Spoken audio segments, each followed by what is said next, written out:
নমস্কার বন্ধুরা, আমি অপূর্ব আর আপনারা দেখছেন গ্রিন রোজ 21।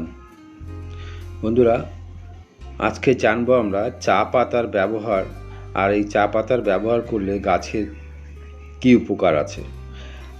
গাছের উপকার এটাই আছে যে চা পাতা ব্যবহারে গাছের বৃদ্ধি, যে সমস্ত ছোট ছোট গাছগুলো আমাদের বাগানে আছে সেই সমস্ত গাছে যদি আমরা গাছের মাটিতে যদি আমরা চায়ের পাতা ব্যবহার করতে পারি তাহলে আমাদের গাছের বৃদ্ধি বিকাশ ঠিক থাকবে বা বৃদ্ধি বিকাশ হবে।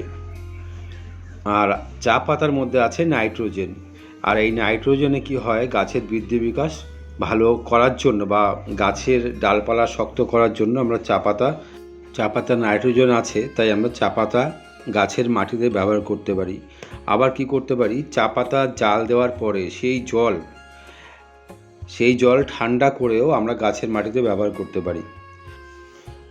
বন্ধুরা, আর যদি আমাদের যে চা আমরা খাই সেই চায়ে যদি দুধ বা চিনি থাকে তখন আমরা কি করব, সেই চা ভালো করে জলে ধুয়ে রোদ্রে শুকিয়ে, মানে যে একদম এরকম ঝুরঝুরে শুকনো হবে, এই শুকনো করে তারপরে আমরা গাছের মাটিতে ব্যবহার করব,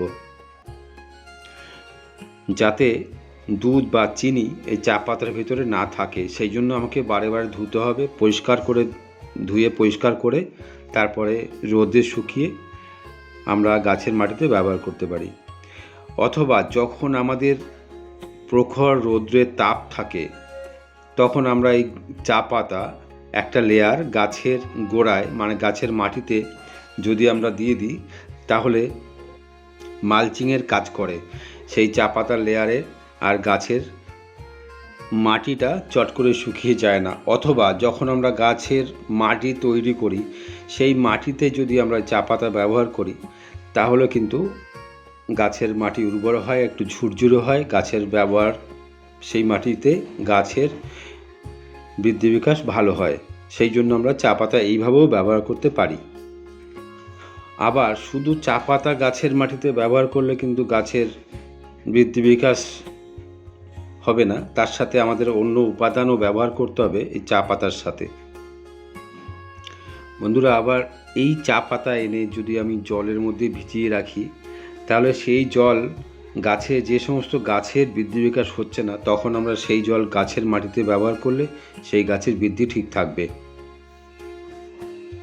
বন্ধুরা, আমি এই চা পাতা সংগ্রহ করেছি যে আমাদের আশেপাশে চায়ের যে দোকান আছে সেই দোকানে একটা পাত্র রেখে আসলে ওরা সেই চা পাতাগুলো আমার পাত্রেতে দিয়ে দেবে বা দিয়ে দেয়। তা সেইভাবেই সংগ্রহ করতে হয় এই চা পাতা। অথবা আমাদের বাড়িতে যে চা হয় সেই চা আমরা যদি একটা পাত্রে জমিয়ে রাখি আস্তে আস্তে, তাহলে সেই চা পাতাও আমরা গাছের মাটিতে ব্যবহার করতে পারি।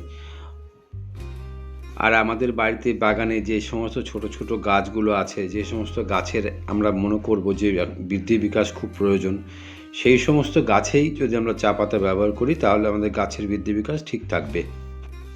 আর আমরা যে গাছের মাটিতে প্রতি মাসে যে একটা চাপান সার ব্যবহার করি, সেই চাপান সারের ভিতরেও আমরা এই চা পাতা যদি মিক্সড করে রাখি, সেই যে সার গাছের মাটিতে সেটাও ব্যবহার করতে পারি, আর তাতেও কিন্তু কাজ হবে।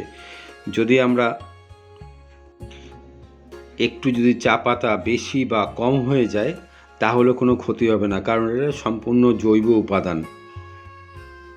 পাশাপাশি আমি এটাও বলবো, চা পাতা, কলার খোসা আর ডিমের খোসা তিনটে একত্রে মিল করে যদি আমি গাছের মাটিতে ব্যবহার করি তাহলে সেটা একটা এনপিকের কাজ করবে গাছের মাটিতে।